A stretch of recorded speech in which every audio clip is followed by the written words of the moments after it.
Hi, it's great to see everybody here. We'll start in just a moment.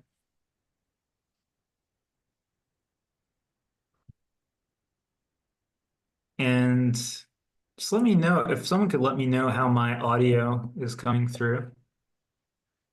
Can you just write in the comments a thumbs up? That would be good.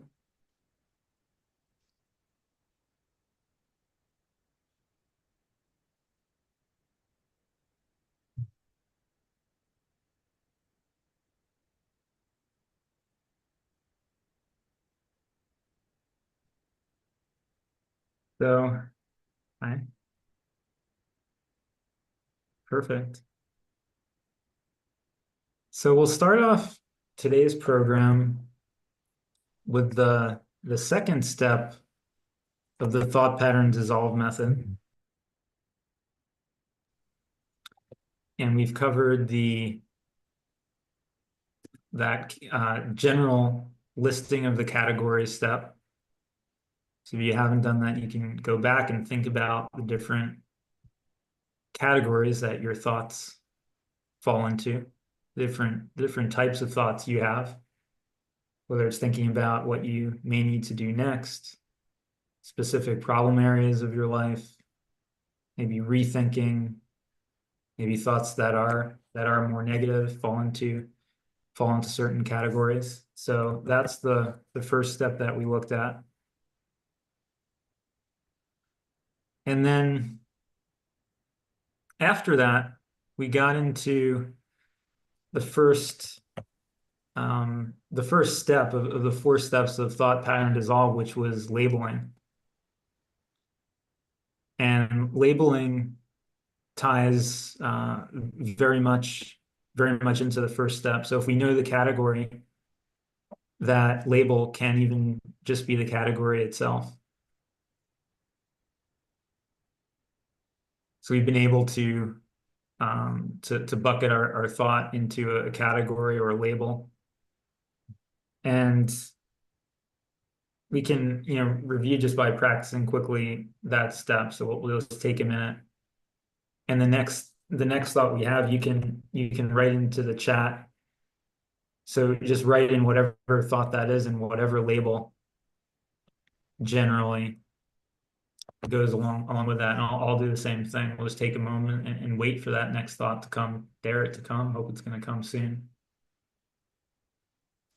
Okay, so the thought I got was about food. It was about eating what I might eat for dinner. So it's a food related thought, a hunger related thought, something about that. So we've been able to categorize it.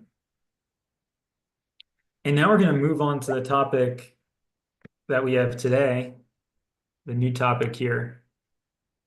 And that's going to be step 2, which is purpose.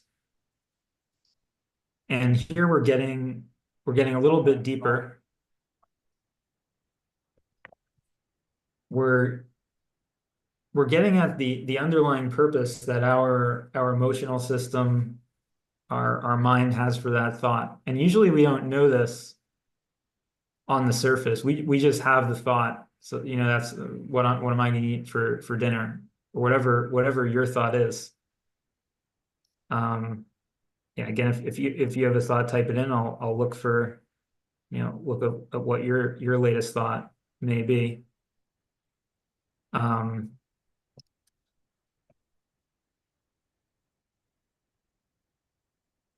But when we encounter that thought in our mind, we don't actually know what it's about. We don't know what the core driver is. We don't fundamentally know why we're having that thought. why it occurred, because the surface level is not why it's actually there. So for me, if I'm thinking about food, for example, it could be that I'm actually really hungry, like a starvation level hunger, and I need that sustenance. So it really could be like I need to eat something and whatnot. But I found that most of the thoughts related to food, they're coming from also a different type of need, trying to fill up something. I know some people describe it as trying to fill a hole, but it's an emotional lack or an emotional need, and you're trying to take in something to address an emotion that's in a little bit of pain. A neediness, an emotion that needs to be soothed over, and that feeling of taking something in, ingesting, helps assuage that. So if we try to get to the purpose, let's say behind a food thought, we start to get at the roots, get closer to the roots of what that's about. And we could get I lack or I need or I have this hurt or I have this pain. The question for this step is what is the purpose? Okay. And thank you, M, for that comment. I really appreciate that background on you. It helps me get to know you and relate further. So thank you for that. Um, when we get to the purpose, we're digging down and we're getting closer to where we want to be. And ultimately, in the steps later on, we're going to do invalidation and finally feel, and then that will tie it directly into the meditation. And then we're going to be exposing it directly, and then we're going to get into not just dissolving the thinking, but we'll dissolve the foundations of it and the karma behind it. But for now, we're on step two. So the question that you ask yourself, and you start by asking on a cognitive level in your head. So again, we're interacting thoughts with our own intentional thoughts. So the difference is, instead of an unconscious thought that just arises naturally in your head and going on, we're bringing our own thought into the arena here. So the first thought we brought in step one was, what is this about? And then we got a category, a brief category, one, 2 words generally. What's it about? We got food. And now we're going to ask our minds, what is the purpose? Just like that. So you'll hear in your head, you'll talk in your head, and you'll ask the question, what is the purpose behind this thought? And now one of two things can happen. So you'll ask that question, you'll wait a little bit, and basically just look at the next thing that pops in your head. And one thing that you could get is an intuitive hit. So you may hear an interesting answer. It could be something you haven't thought of before that's getting at what that thought is actually about when you ask what is the purpose. So, and the purpose may be nothing related to food. I don't know. It's like my grandma died. I have this emptiness feeling, and that's why I'm eating the food. It could be totally unrelated. It could be super insightful. It could be an intuitive hit. And that does happen sometimes. The other thing that can happen is we just get another thought of what our mind thinks it's about. And maybe we've had similar thoughts and gotten similar purposes before, and our mind is feeding us the same kind of purpose. And that's also okay. So the second thing is just kind of a more mental-based explanation of what the thought could be about. So food, let's say I've noticed before, food relates to my feeling of anxiety. And when I have anxious feelings, I want to eat more. So when I ask the question, what is the purpose? And let's say I've already kind of thought about this and asked this to that category before, my mind could just say, oh, I know that the purpose is something about anxiety. Fine, that's good enough. We generally know what the purpose may be, even if it's not 100% right, or even if it's too broad. You get a broad answer, even though it may relate to a very specific karma. We may just get the broad thing. That's fine. And then we can move on with the process. but we've gotten a little bit deeper, and we've moved from being at the surface level of the thought where we're going along with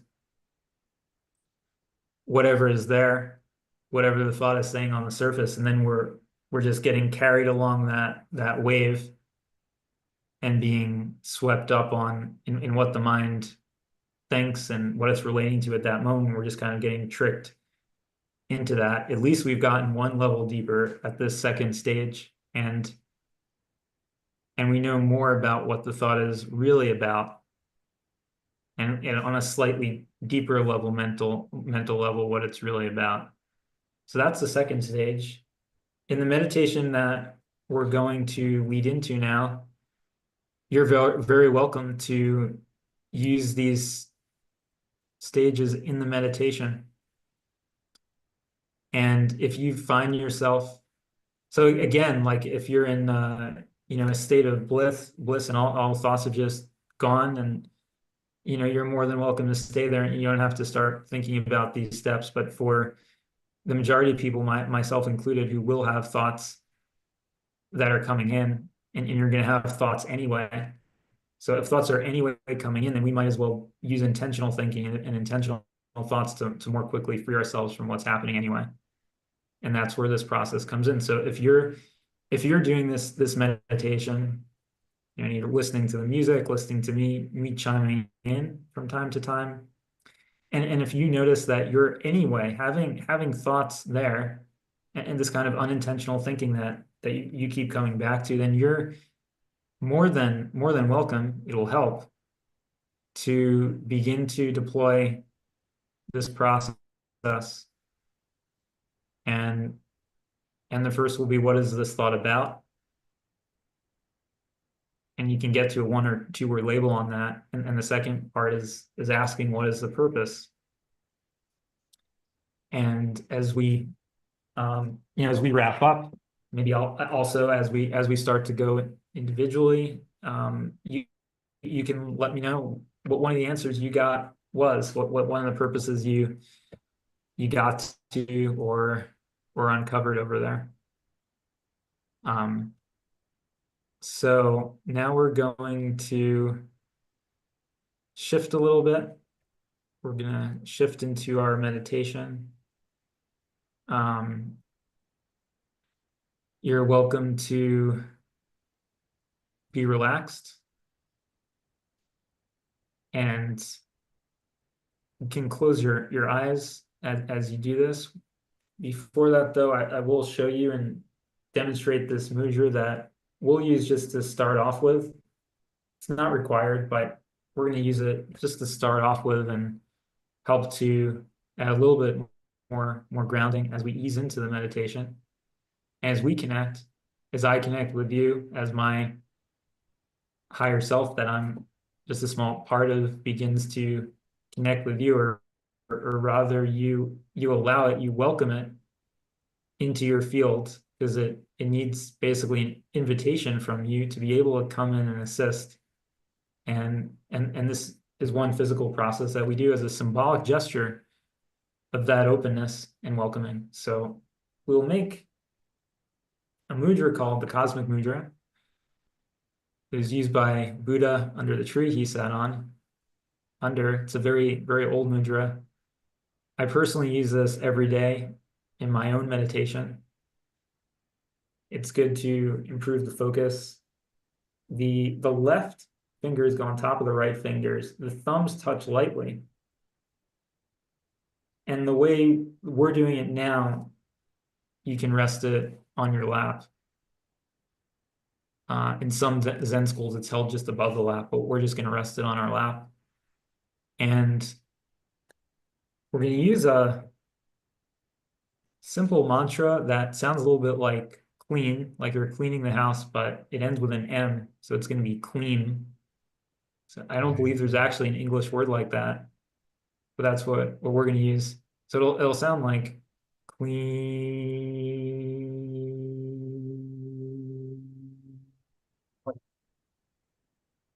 kind of ending with that M sound. So we will chant this 3 times, and that'll help us ease into the meditation. After that, I do recommend or offer, and it's totally optional, but you can go into a palms up mudra on your laps, palms up hand position. Also symbolic of receiving help and support. So begin that process now. You can be comfortable. Try to be alert of the sensations in your body, anything that you might see or hear. Um, if you feel my higher self, its name is Yona, looks like an orange dragon. If you do see something, if you see it come into your field, if you see any other beings of the light that the dragon has welcomed in that it thinks might help you and support you, some beings that may be very, very close to you and want to help out and use some of the energy that we're establishing here to help you. If you see that dragon or feel it, or any other of the beings that love you come into the field, say hi to them, um, and and welcome them to be a part of this space and this healing that we're going to bring in together. And it's mainly your intention and openness to the healing energies and support that's important here. So we have our mudra, and we'll start. Before we start, are there any questions?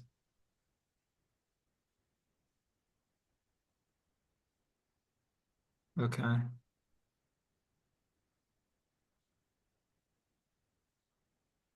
Yeah, I do appreciate your comments. After we start the meditation, I'm gonna tune in specifically with you, um, M, and and we'll begin to deal with those issues on an energy level, and I'll tune in with your field as well to the extent I can. Um, and I appreciate the context that you provided here. Um, so let's go.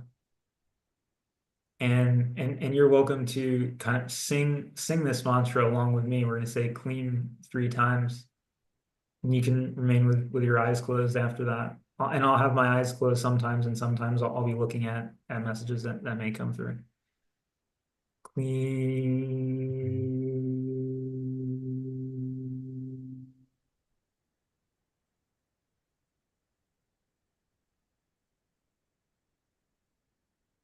Clean.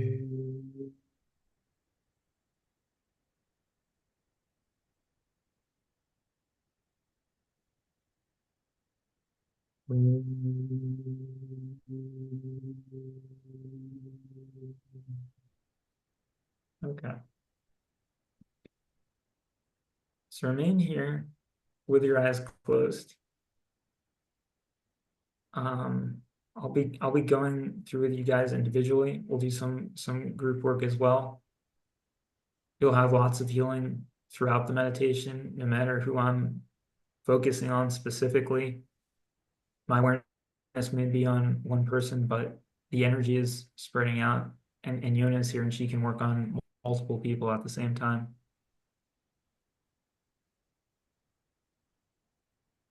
So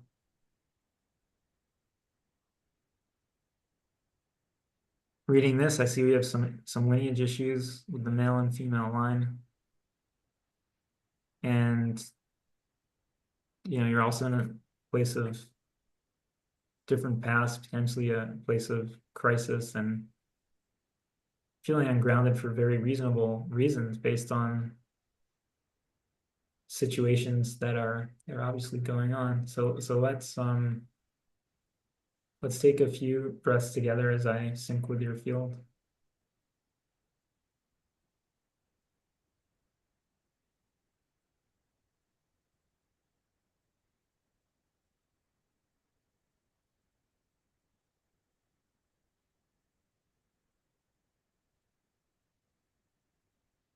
starting to go into the upper solar plexus. I'm gonna take a look and I'm gonna be quiet for a few minutes as I read in more.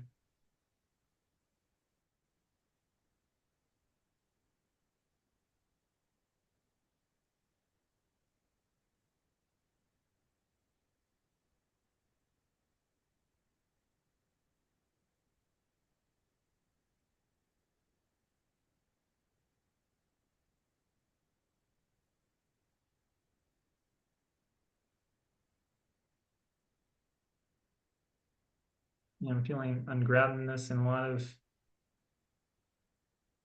activity that's above the solar plexus. It's kind of between.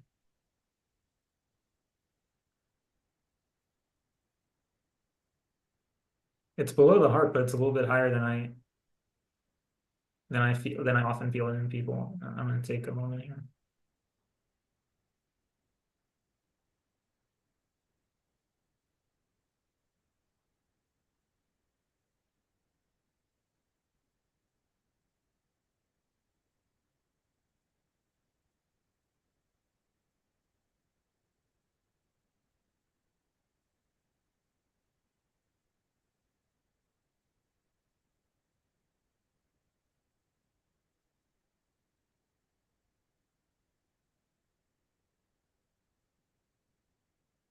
Getting that it is important to be on your own now, which is something that I wouldn't have said from, my intellectual point of view. I would have said with my kind of brain that, yeah, like it's not so great to make, rash decisions and move. And I mean, I would have tend to say or advise if, we were just sitting down as friends over the dinner table that, say to be with other people during this time. But what I was getting is that it is actually good to be alone.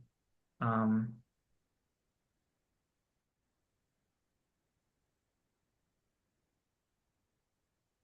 Kind of find your own way and reestablish yourself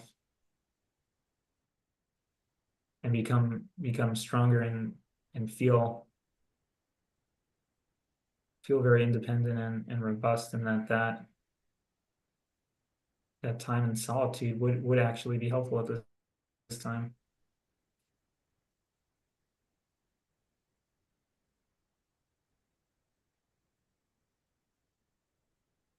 And, these people did mean a lot to you, an incredible amount,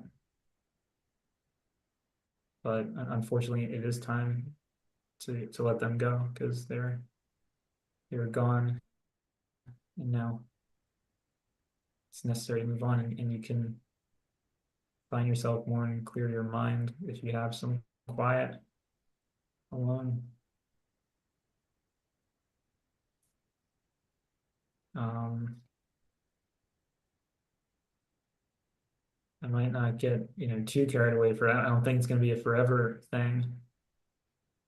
Um, and it may just be for 2 or 3 months, maybe even a couple of months, but that time, maybe in an ashram or a monastery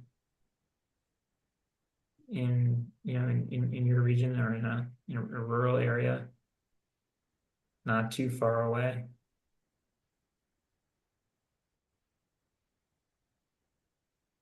Maybe even just 2.5 hours in a northeasterly direction where you are, you might find a nice place. And it might even be just a simple like country house that you could rent. I'm seeing something like that. It might not even be in an organization or a religious institution. It might just be a very basic house in the country, and you could hole up in there and have that kind of isolation and space. So I'm gonna go more again into your field.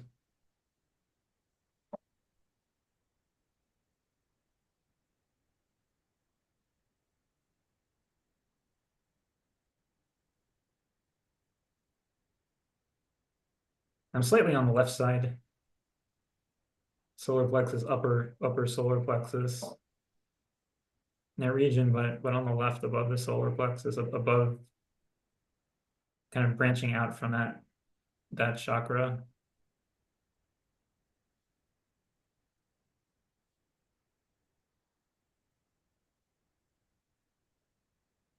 And where you might feel a sadness or a loss of power, that's where some of the work is going on now. So you can take some gentle rest in that with me here.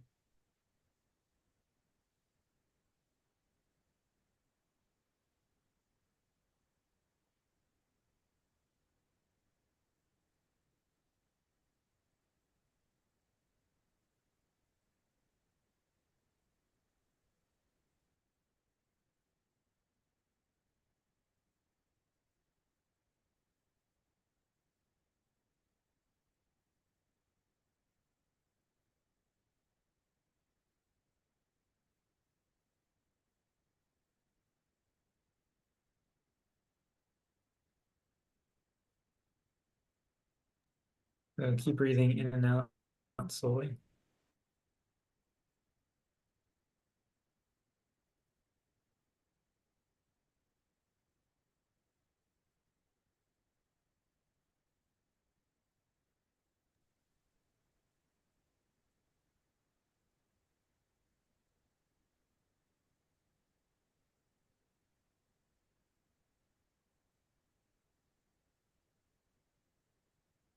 And then, yeah, it's good that you found that support. Just, yeah, don't get too entangled with things or worldly things in the next couple months. But it's good that you're reaching out.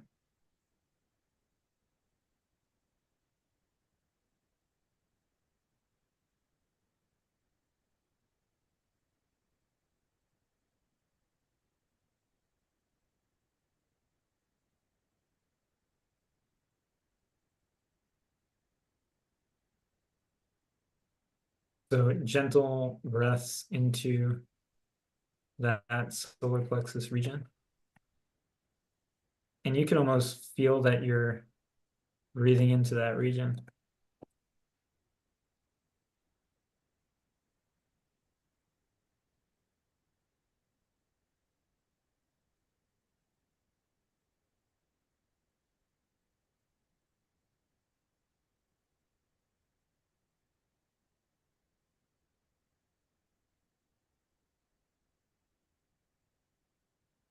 We're now going to shift over. That's good that you also are doing some solar chakra work. I think there's a lot more to go into there. It's not just one issue that we have. It's a lot of blockages that are often interlaid in slightly different areas or sometimes even overlapping each other. So we have to go in and, to clear out an issue, we really have to move around in there. I feel there is still more there. We're now going to switch over to somebody who's on Facebook live stream with and we're going to say Ja, and we will we'll move over, or I will move over intentionally to her. Yona will keep working on Edward, on M, and the energy will flow in all directions to everybody here. But yeah, I'll specifically turn my attention to Ja right now.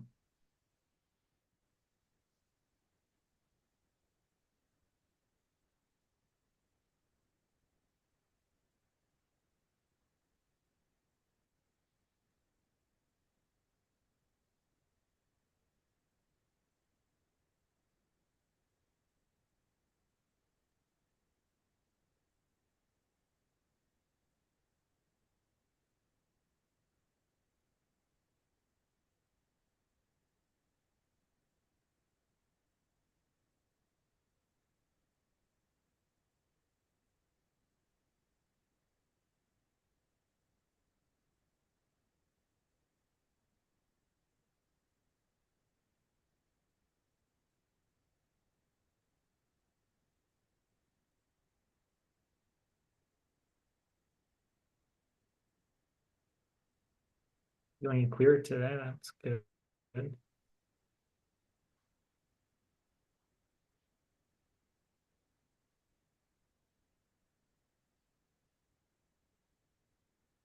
So take some breaths with me as I tune in.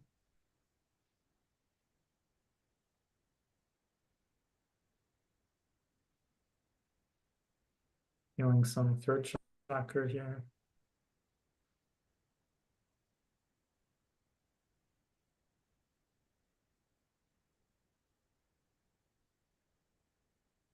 Feeling some energy being to ramp up.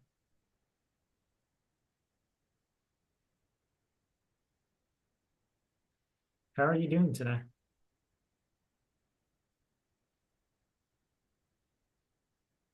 You can you can type that if you want. You can open your eyes for a second and type it in and then go back to the closed eyes if you want, Ja.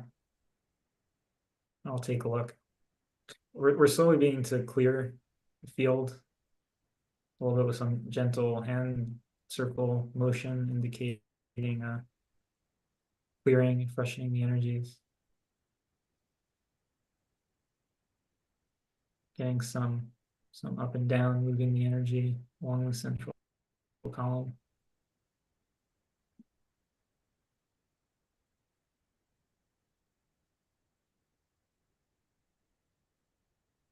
And anybody's always welcome to, okay, seeing some twitching in tunnels. What do you think that the tunnels mean? It could be quite symbolic, so I'm curious.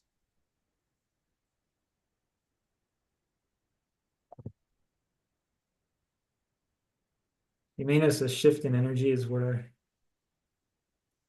sending energy up and down the central column more.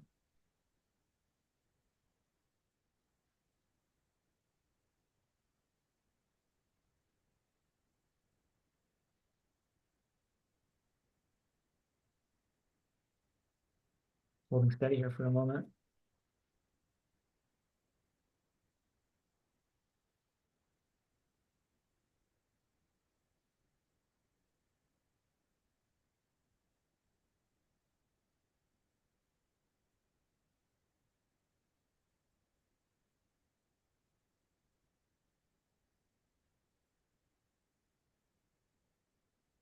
That's cool. I think you're burning out, in the process of burning out some of the things that have been holding you back for a while. That's awesome.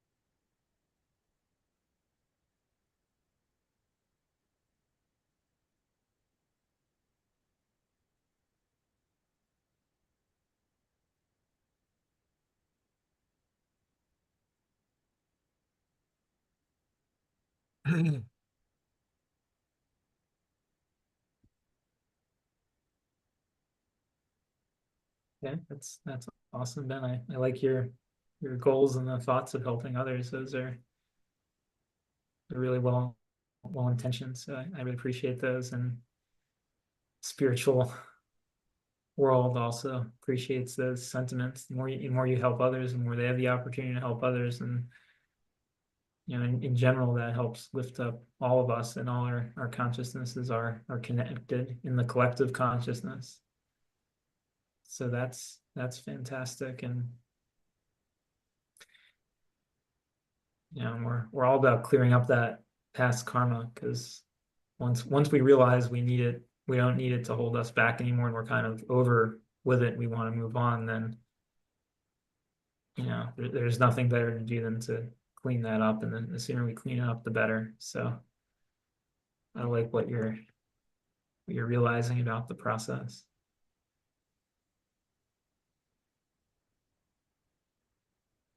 And we're continuing to do some more clearing and bat some stuff away as I'm and again, my movements are controlled. I try to let my mind get out of the way and just let my higher self, Yona, dragon, do the movement. So we're batting away some of that old stuff that we don't want anymore and pushing it out of our systems.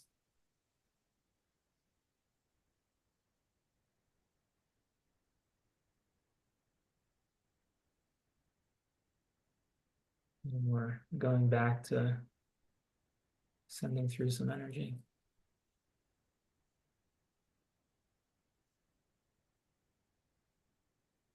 We're still very much in the solar plexus and fanning out and upwards from there into the chest, from the solar plexus into the chest.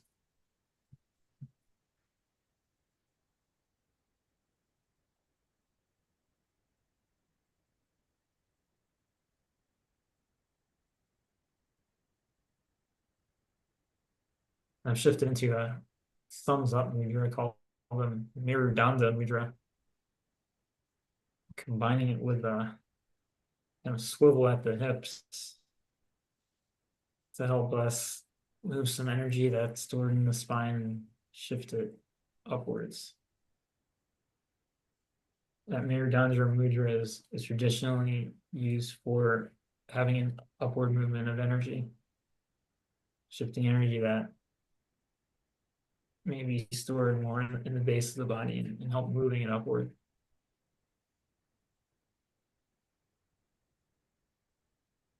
And it looks just like a thumbs up, your fingers curled in.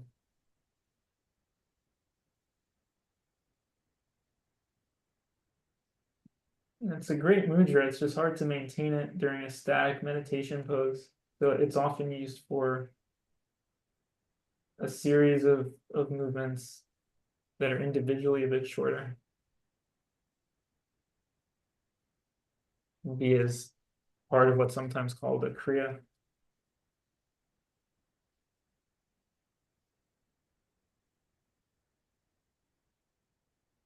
And we're, I'm often, guiding this process to make different mudras and gestures, and some of them are the same classical gestures that you often see in yoga postures or other kriyas. They're very traditional, and sometimes they're strange and things that I've never seen before. And I'm kind of pedaling my hands around almost like I was turning around the spinning wheel. And this is something that I may not have seen before or very frequent. Again, trying to move the energies around more in the center of the body. We did some loosening at the base, and now we're in the center. Breathe in deeply and breathe out.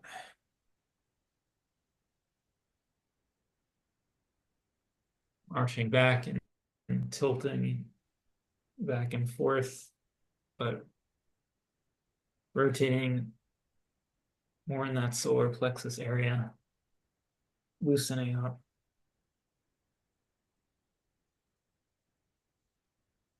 You're also welcome to move if you do feel called to move around. You can feel free. And if you are in a stationary position and concentrate like we normally do, then that's also great to continue the focus practice. And I'll just keep moving around as I'm guided to here and there.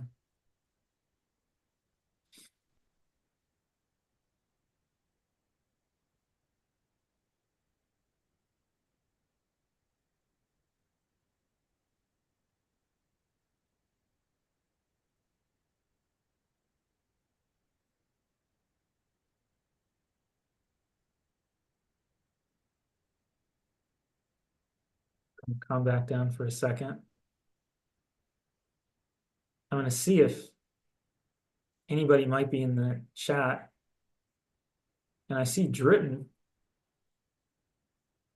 gave a thumbs up. I'm not sure if he's there. If you're there, Dritten, you can message in the Facebook chat you can come in into the Zoom.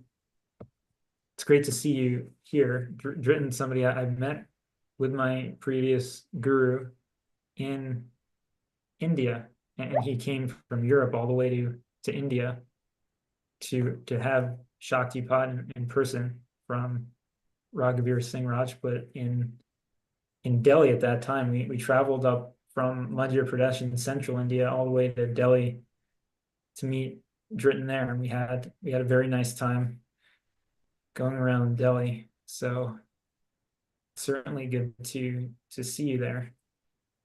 And if you are still there, you can type a message in and we can tune in a bit to you.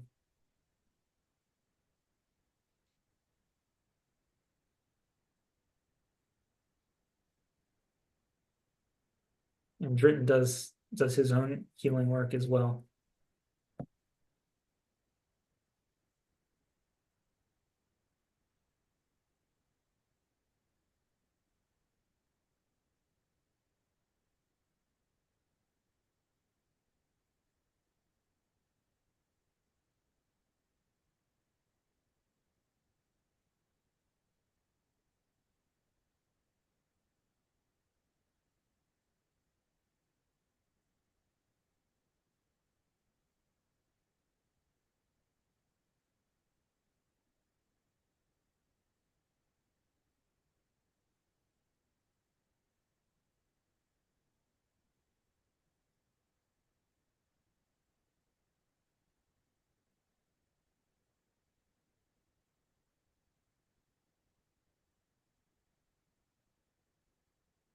So Dritten, whether you are still there or not, I'm tuning into you now.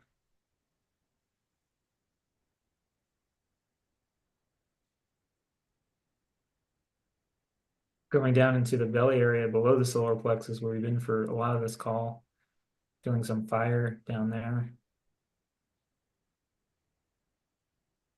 Holding interesting mudra in the left hand with three fingers up and the other two curled around in a little bit of an unusual way.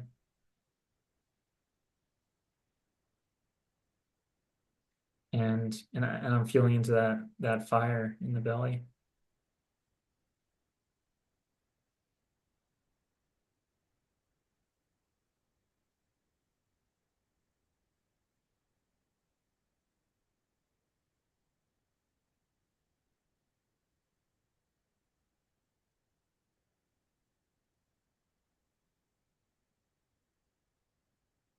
My breathing's changed a bit. I'm taking, short but decisive breaths.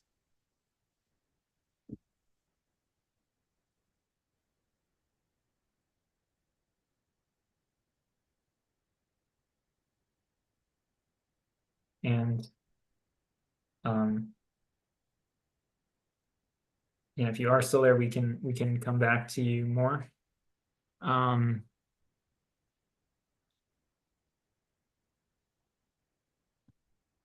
and anyone else that is there, perhaps on Facebook, and they want to be individually tuned into. We have a few more minutes, and you can write something. In the meantime, I will go to Edward next, and we're going to switch in 7 minutes to the Meher Baba Zoom.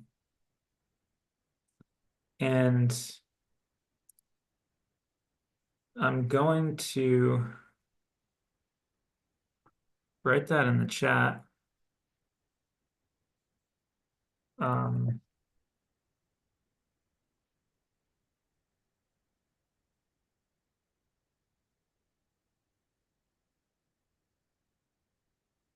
we're going to switch over there, and we're going to have some more time with that community. This is the place where I spent time meditating in India, and Meher Baba worked on me during meditation as well over there.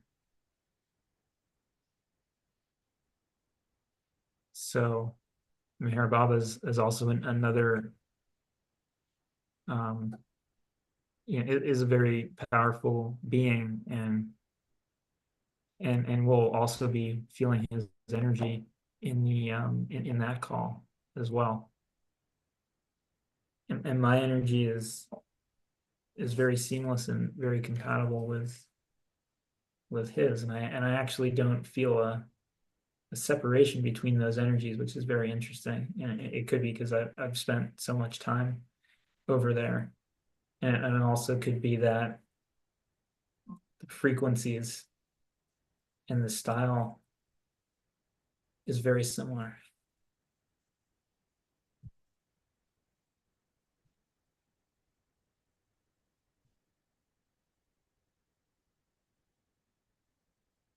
So tune into Ed. Thank you for joining twice today. I really appreciate that.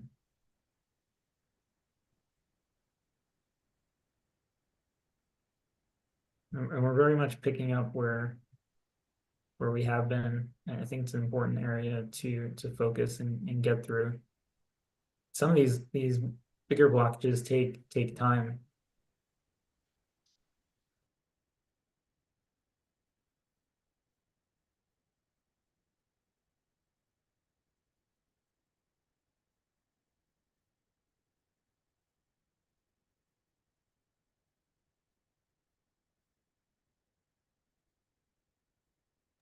So, we very often have these quick wins with these smaller blockages, and it can be very gratifying to even sometimes in a session, an hour, or even a few minutes. I've had sessions where it's like every 3 minutes, even we work through another blockage, and in the course of one session, we may have gone through a dozen or 15 blockages, and it can be very gratifying to kind of it's like you're going with a potato peeler and just plucking out that blockage, and it can feel very nice. Um, and it feels like you're accomplishing something. But often with these bigger blockages that are holding a lot of taking up a lot of space in our being, it's not like holding space in a good way. It's like they're occupying space, and they're occupying energy that needs to be filled up in our in our bodies, and also in our head space. But those bigger ones, it often takes a very concerted effort and a lot of energy over a period of time to work them out. But when we work them out, we solve very significant issues that have been holding us back in our lives.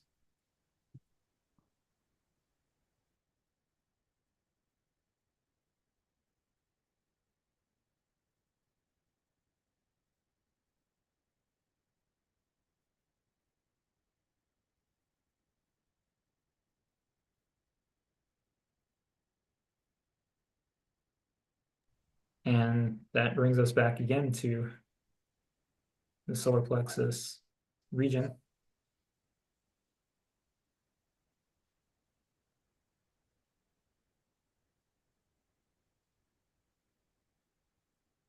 Brings us into some heat in that region, and some more energy that's required in the process.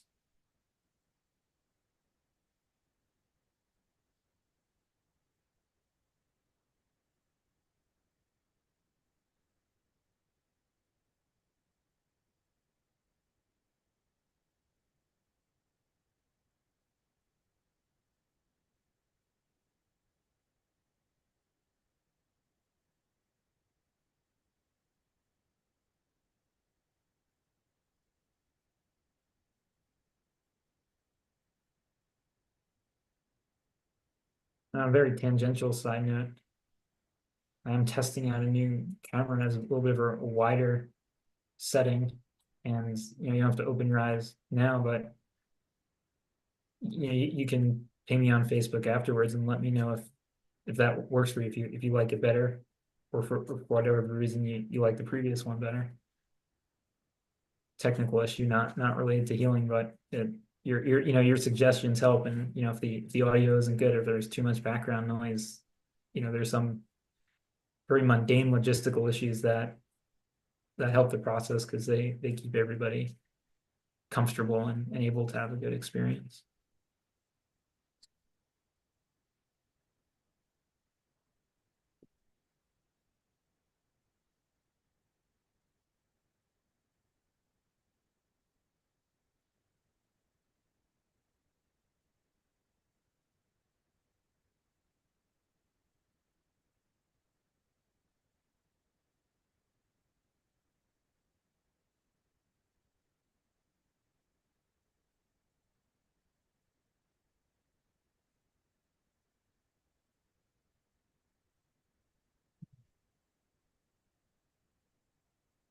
So my hands is still going around as we continue to be tuned into Ed and work on this, but I know we're gonna have to head over in just a moment to this Baba Zoom. And I certainly hope that everybody who's able to can join there, and we're going to continue with this process. It's just going to be in the context of this group, which is a particular group related to this Hindu saint. So, some of the imagery we're going to use and some of the discussion is going to be, it's going to be tailored to that context of Meher Baba, rather than the kind of the context of the approach and of the technicalities of the Shaktipat that we've been talking about. But we will be able to continue with this work, this energy work, this healing work. And you may even have your own further experiences with Meher Baba over there. And we may even get to channel him, and energetically and potentially even verbally in that time, because it's a space and with people that are very much in that community. You can even call them devotees of this particular saint, Meher Baba. Now my hands really heating up now with energy, but we will have to head over so we're not late for that call. So please do, connect with me. Definitely. We may already likely, I think we probably are friends on Facebook, but ping me over there so we can stay in touch and we can do some more work together. I really enjoy having you in these sessions, and it adds a lot to the group's energy having you here. So I certainly hope that we can stay connected, although we're gonna have to switch over. So the information should be in the chat. I'm gonna type that in one more time. We're gonna have a different Facebook chat, different link, and you can open your eyes to copy that link if you like. We're gonna have to move over anyway right now. And the password is BEGUM. So we're gonna hop over now. The replay for this will be available online. Okay.